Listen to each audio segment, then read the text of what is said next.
I'm Lisa. Hi, I'm Shirley. Welcome back to Bosom Place. Today we're going to demonstrate a memory game activity which you can play with your children either indoor or outdoors.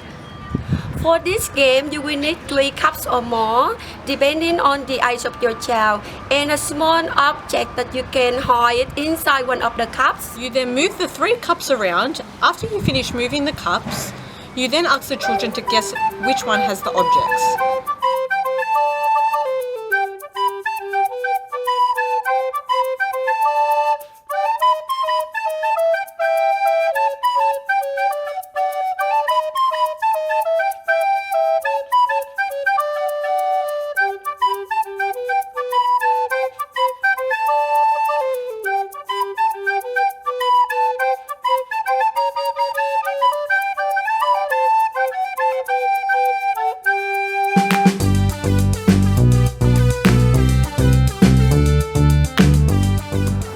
This activity is a fun way to develop and strengthen many skills, including your child's hand and eye coordination and memory skills.